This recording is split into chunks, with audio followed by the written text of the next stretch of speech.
welcome back. I'm Bree here in the Piedmont of North Carolina. If you are as excited for growing season as I am and that last frost date that is coming for all of us soon, hit that like button right now in this video.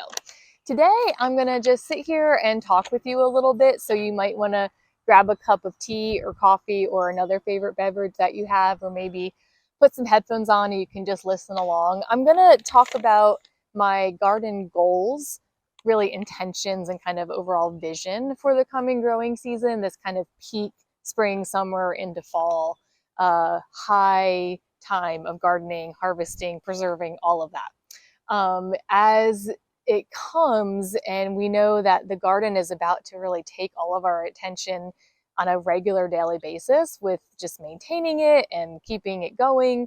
And you have to be really present with that. So it's a little harder, I find, for myself to think about these bigger picture ideas or get a clear vision for what I might want to accomplish and do with the garden in relationship during the summer. So I wanted to take some time, get a little reflective, and get clear on that right now.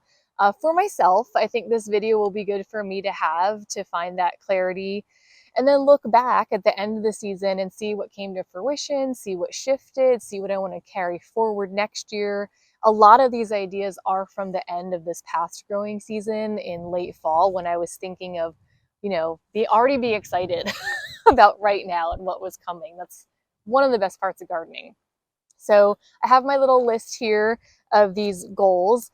Some are going to be more intangible, philosophical, that overarching vision. And then there will be some more measurable and like official goals that you can kind of check off and quantify that might be a little more practical. As always, those go hand in hand, especially in gardening. And I think I'm going to start with those more philosophical ones because for me, that really lays the foundation for what I'm doing and why I'm doing it. So maybe this inspires you to take pause and think about that for yourself, or there's an idea that you like that I have. I would love to hear your goals, ideas, what you want to try or learn or get better at this year as well. And then after I talk about my goals, I'm going to go over the new varieties that I'm growing this year, the new seeds that I have, which is always super exciting and just full of potential. So again, maybe pause, get your drink, and let's get into it. Number one, and this is kind of carrying forward probably every year, is for the garden to remain and really be this place of refuge and sanctuary for me. This is going to be another story for another time, but this last growing season, the garden almost saved my life in that way. It was so important to have and so nurturing. And when I was brought to my knees by life, I always had the garden to pick myself back up at. So I want that to always be what it is, and tend to that idea. So it'll be a place of peace to quiet my mind, my worries, release my burdens, all those things about gardening, With that, I want to be sure to be mindful of staying in gratitude and appreciation for the garden and everything that it takes to grow or not grow, even if something doesn't do well or I make a mistake or like there's a fail, which I don't really believe in, and that's a story for another time as well. But I want to avoid resentment. I want to stay in reciprocal relationship with the garden and really try hard to never have it be a burden or another point of burnout. I really don't even like calling things garden chores. I want to tend to the garden. I want to be called to the garden to take care of it. And so that kind of philosophical approach is really important to me, especially as it gets busy, as things get frustrating, as it's 110 degrees out and the bugs are everywhere, the fire ants are everywhere, the weeds are everywhere, and I don't even want to go outside. I want to come back to that idea of this is a relationship that I am constantly tending, and there's always going to be a give and take, a back and forth, not transactional, right? That's the most important thing to me. Additionally, I want to continue to learn and always be a student of the garden. So finding every opportunity I can to take lessons from the garden. Again, whether it's a mistake, something doesn't do well, something grows in abundance, and I can figure out, why or how that may have happened. And all the metaphorical lessons that the garden provides that we will surely be getting into as the season unfolds.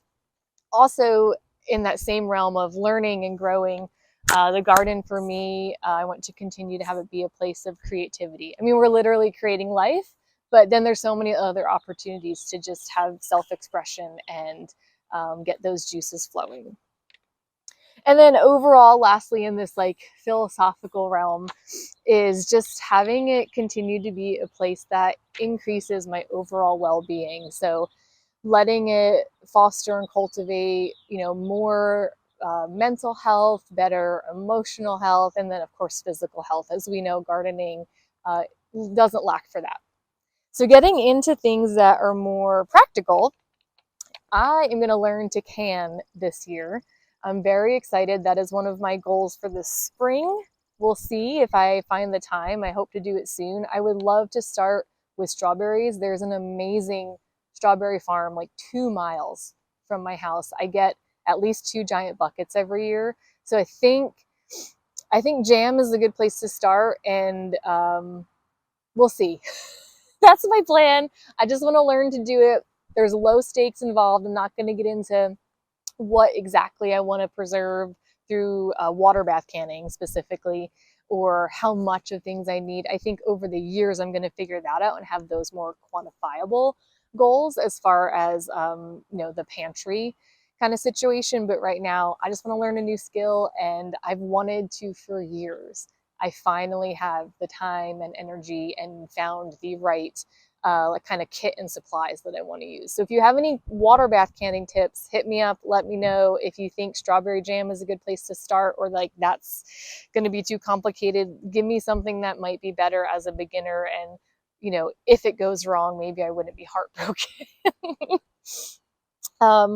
In addition to that, these are, they all kind of like lead in one to the other. It's all related. But so I keep saying, and related to that, I want to grow in excess. And now that might sound a little weird because I don't know, like gardening is kind of like about being grateful for what you have sometimes. But to me, I want overabundance. And that is because I want to be able to have more than enough for my 2-person family in my home.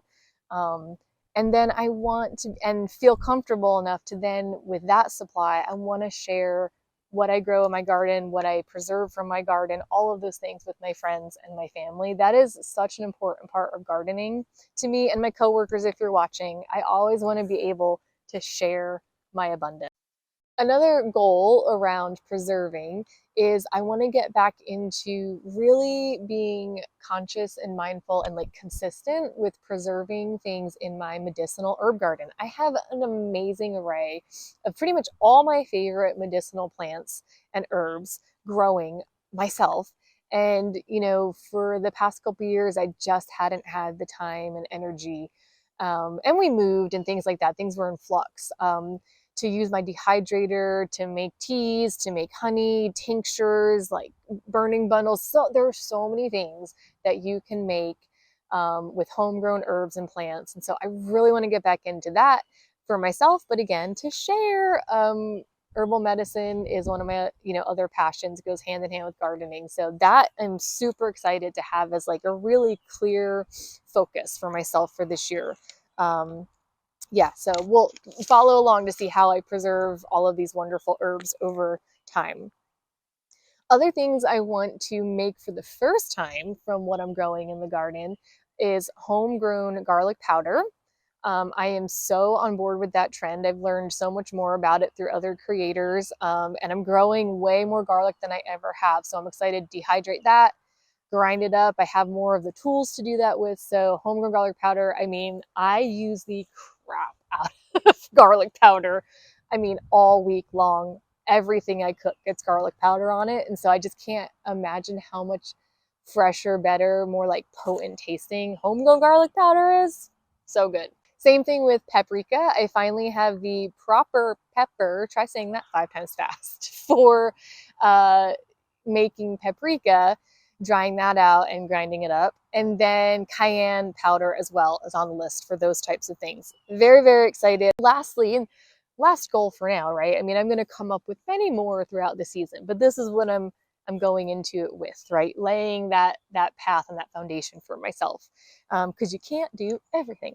So this would be to grow black beans for the first time. I was inspired at the end of last growing season to do this. I realized like it's something, I remembered it was something I wanted to do years and years ago and kind of just forgot, didn't have the space. I finally, this is going to be my second consistent growing season with any garden. I've had to move so much. So I finally have my big, huge dream garden with all the beds, all the space, and I get to dedicate one to black beans. So my measurable goal with that one is to grow at least enough to preserve 1 pound of dried black beans. I should get a lot more, but I'm being realistic. I've never preserved dried beans like that, so very exciting. That gets us into all the new varieties I'm growing. So here are my special black beans, black turtle beans. Awesome. And then, so some tomato varieties. I'm so excited to finally be growing sun gold tomatoes. If you have not had these are like candy. These do not make it into the house. You're out there gardening and you just get to have the most delicious snack pop in your mouth. It's so good. Another one that I've heard about through so many people, I've never tried it before. Everyone says it's like their favorite tomato is cream sausage. It sounds a little weird to me, I have to say. But that's exciting. That's another delicious one. I'm growing all the pumpkins this year. I don't think I said this one. I don't think it made it on my list, but one of my other goals is to make pumpkin pie from my own homegrown pumpkins. So stay tuned for the fall. I'm really excited. I think that's going to happen. So in that realm, I have these little sugar pie pumpkins I'm going to grow. My boyfriend for my birthday bought me all these awesome seeds and he went crazy with pumpkins because my birthday's in November. And so I think that's what was on his mind. So he got me these really fun other pumpkins and then he got me a giant pumpkin to grow. And I think he bought it because we have a black lab, which I'm not mad about. I appreciate that connection. So we'll see. Maybe we'll take our own photo of Sadie with our giant pumpkin just like this. I don't know if it's going to get that big. Then I'm excited to finally grow cantaloupes myself for the first time. Fresh cantaloupes. Nothing compares. So good. And my boyfriend doesn't like them, so they're going to be all for me. Actually, my family likes them too, so maybe I'll share. Mom, if you're watching, if I grow enough, you can have some cantaloupe. I'm excited for this winter squash variety. I was looking for something similar to like kabocha. I just wanted a little size winter squash. I love butternut squash. And so this one says it's Japanese for chestnut, the red curry. And has that nutty flavor. I mean, so many good like Asian winter squash varieties are delicious. So I think this is going to be really good. And it's not extremely long of a growth time. So, and in this area, I find that winter squash actually grows way faster than these packets ever predict. But stay tuned for that. I finally got the green beans that I've always wanted to grow. You'll see there's a theme here. I got the Black Friday sale at Botanical Interest this year. I finally timed it right. So very exciting. These are just like gold standard from what I hear in my own research. Like these have been on my wish list for a while, but I just always had other green beans that I can grow. So I just never bought new ones. I was like, I have plenty, but I was like, this year, let's grow what I want to grow. So that's exciting. Let's see. Yeah, why is it called contender? Because it's #1 among beans. There you go. It produces only after 50 days, tolerates heat, powdery mildew. It's just like, you know, a contender. It's strong. And I think it produces really well too. So those are all my new varieties. Very exciting. Let me know what you're going to try this year that might be new. Or lastly, I like to, again, take pause and spend more time in the garden, especially as the weather is warmer, and I can do that in the mornings and the evenings whenever I get a free moment, to get into those deeper layers, right? Cultivating respect, reciprocity, um, trust, and having like a sense of shared vision. Remembering that it's not just me using or working on the garden. The garden and I are in this together. So that's what I will start to do in the coming weeks, having my little rituals and kind of garden blessings, just to share these intentions, put these wishes out there with the garden. Maybe something comes back intuitively that I hear the garden might need, or an idea comes to really solidify that relationship. Well, thank you again so much for spending time with me. I always appreciate your time. There's going to be so many more exciting videos to come where you get to see these goals and visions and ideas, and even more, right, that I can't even comprehend or imagine.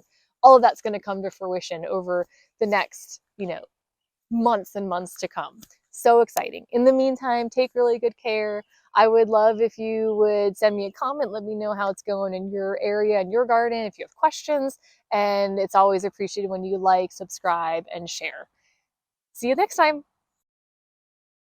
I have to sneeze. Okay.